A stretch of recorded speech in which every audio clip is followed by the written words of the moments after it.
என் அன்பிற்குரிய மக்களே, என் அருமை சொந்தங்களே, ஒரு தலைவன் என்பவனுக்கு முதல் தகுதி அவன் பிறந்த மண்ணை, அவன் மக்களை உண்மையாக முழுமையாக நம்ப வேண்டும், நேசிக்க வேண்டும். நான் என் மக்களை 100 விழுக்காடு உண்மையாக நம்பி நேசிக்கிறேன், காதலிக்கிறேன். நான் என் மண்ணை பேரன்பு கொண்டு நேசிக்கிறேன். இது மண் அல்ல, என் தாயின் மடி என்று நான் நேசிக்கிறேன்.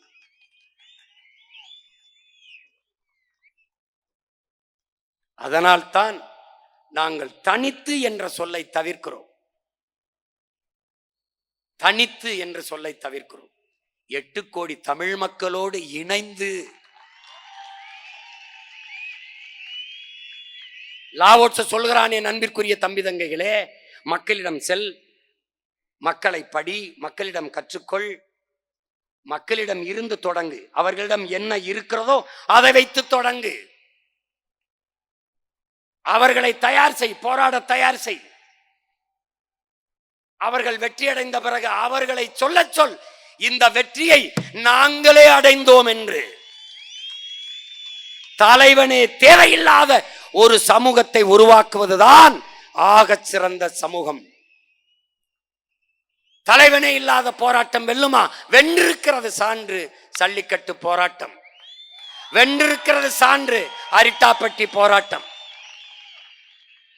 வென்றிருக்கிறது. அதைத்தான் உங்கள் பிள்ளைகள் செய்ய நினைக்கிறோம். உங்கள் முன்னால் நிற்கிற நான், என்னை ஒருபோது இந்த மக்கள் தலைவராக பார்க்க மாட்டார்கள், ஏற்க மாட்டார்கள். ஏன்? அவர்கள் என்னை தலைவனாகவே பார்க்க மாட்டார்கள். தன் மகனாக பார்ப்பார்கள், தன் பேரனாக பார்ப்பார்கள், தன் பிள்ளையாக, தன் மாமனாக, தன் சித்தப்பனாக, தன் பெரியப்பனாகத்தான் பார்ப்பார்கள், நேசிப்பார்கள். கண்ணாடி முன்னாடி நின்றால் அவர்கள் முகத்தில் என் முகம் தெரியும், என் குரல் அவர்களுக்கானது என்றது அவர்களுக்கு தெரியும். இந்த மகன் எனக்காக பேசுகிறான், என்னுடைய வலியை தன் மொழியிலே பேசுகிறான், எனக்கு இருந்த கோபத்தை அவன் ஆவேசமாக வெளிப்படுத்துகிறான். அப்படித்தான் என் மக்கள் நேசிப்பார்கள். ஏன்? நாம் அந்த மக்களிடம் இருந்து அந்த மக்களுக்காக வந்தவர்கள். நாம் வானத்திலிருந்து வந்து இறங்கியவர்கள் அல்ல, அவர்கள் வயிற்றிலிருந்து வந்தவர்கள். அதனாலேதான் எந்த சமரசம் இல்லாமல் மக்களுக்காக, மக்களிடம் இருந்து அந்த மக்களுக்காக வந்த பிள்ளைகள் மக்களை நம்பி களத்திலே நிற்கிறோம். 5 முறை 4 முறை பொது தேர்தலில் தோற்று, பல முறை இடைத்தேர்தலில் தோற்று, 2 முறை ஊரக உள்ளாட்சி தேர்தலில், உள்ளக தேர்தலில் தோற்று ஒரு கட்சி 5வது முறையும் களத்திலே தனித்து நிற்கப் போகிறது என்றால் அது இந்திய அரசியல் வரலாற்றிலே அது நாம் தமிழர் கட்சி மட்டும்தான். எந்த சமரசமும் இல்லை. என் மக்களோடு சேர்ந்து, என் மக்களுக்காக இந்த 2026 படைப்போம் புதிய அரசியல் வரலாறு என்ற லட்சியத்தை முன்வைத்து நீங்கள் பறித்து கொண்ட அதே விவசாயி சின்னத்திலே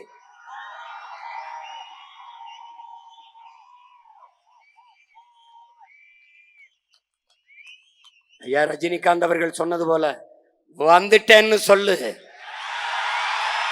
திருப்பி வந்துட்டேன்னு சொல்லு. அந்த விவசாயிக்கு எனக்கும் சம்பந்தம் இல்லை, ஆனா இந்த விவசாயிக்கு எனக்கும் சம்பந்தம் இருக்கு.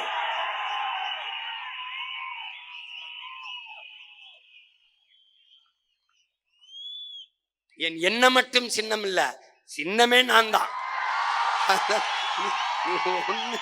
ஒண்ணும் உழவு இல்லை என்றால் உணவு இல்லை, உணவு இல்லை என்றால் உயிர்கள் இல்லை, உயிர்கள் இல்லை என்றால் உலகம் இல்லை. உழவை மீட்போம், உலகை காப்போம் என்ற முழக்கத்தை முன்வைத்து இந்த தேர்தலிலே நாங்கள் களத்திலே நிற்போம்.